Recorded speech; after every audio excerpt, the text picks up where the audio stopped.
on Colonial Sports Center.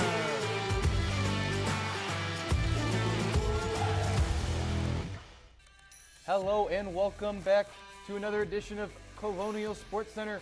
My name is Joey Dramasic here with my co-host Nick Evans. Nick, how are we doing tonight, buddy? I'm doing good. How are you? I'm doing pretty well. Nick, I think we have a pretty jam-packed show tonight. Why don't you tell the viewers what we have prepared for them this week? Oh, well, basketball season just started. Hockey season's going on. We got some playoffs coming up. But first, we have some breaking news, actually, with Robert Morris, with a former basketball player, Justice Williams.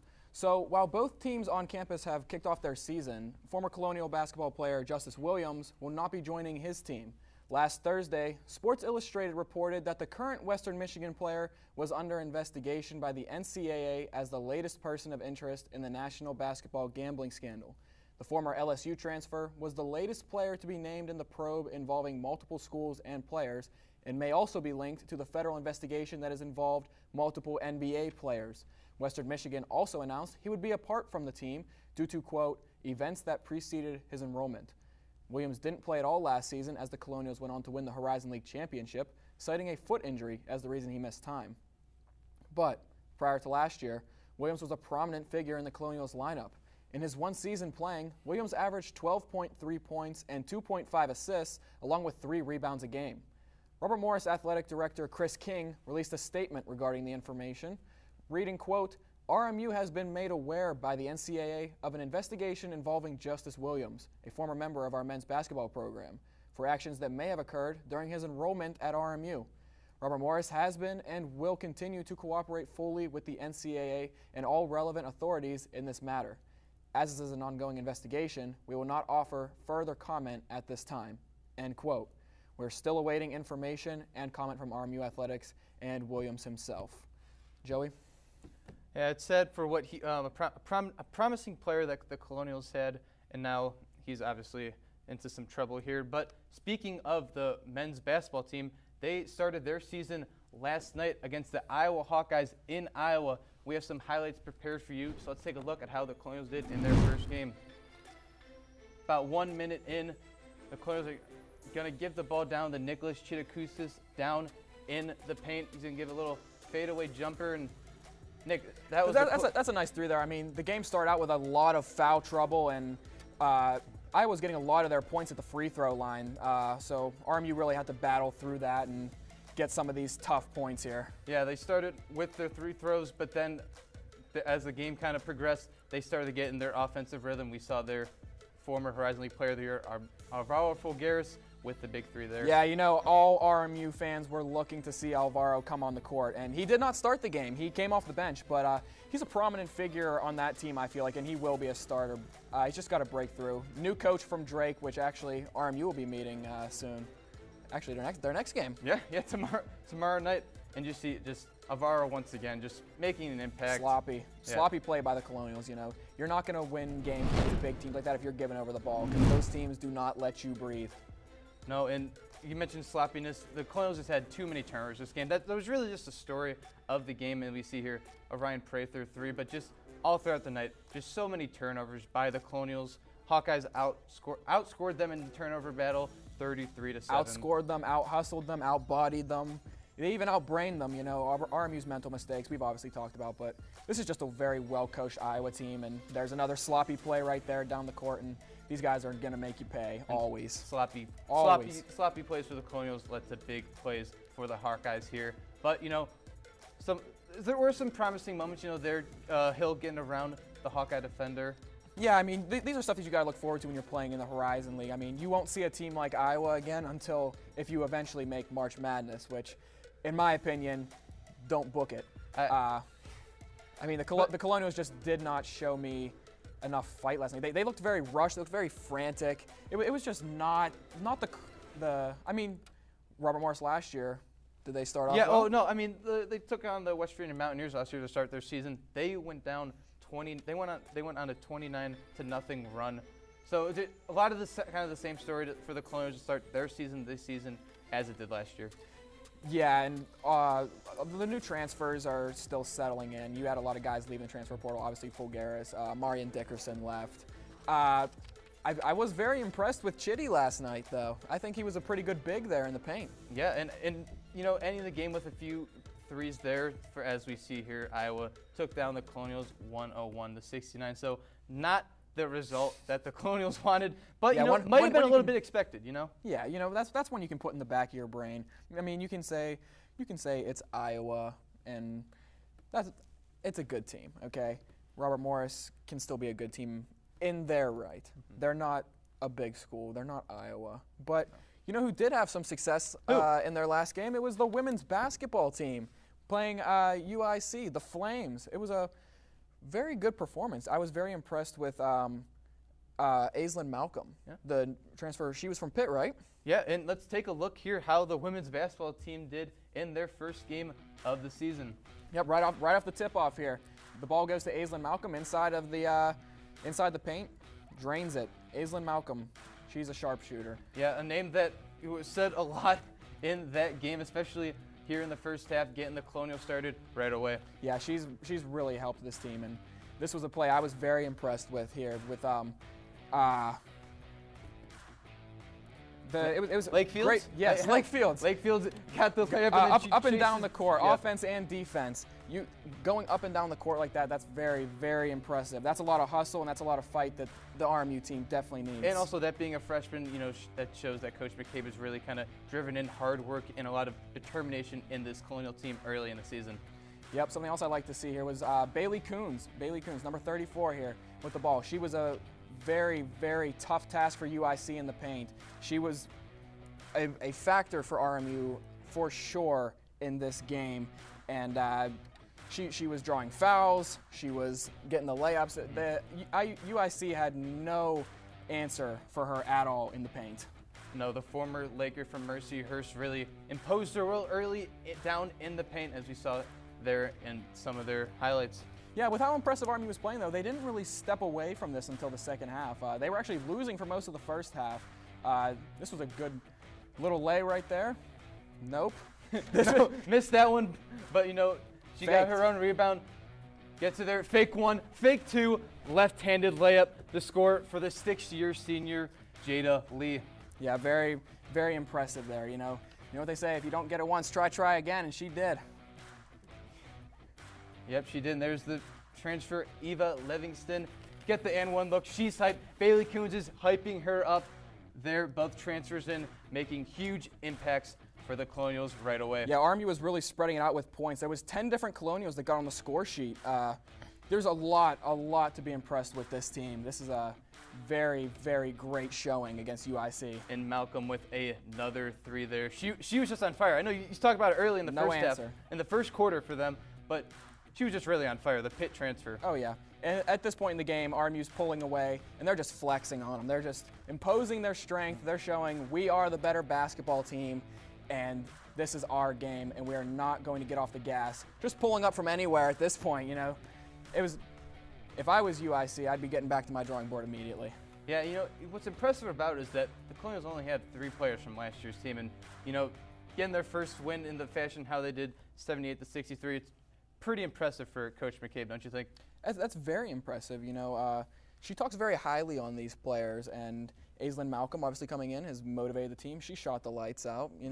This is a team that is going to be a force to be reckoned with inside of their conference for the whole year. Not even just coming down to crunch time in the playoffs. This is a team that I think can compete for sure.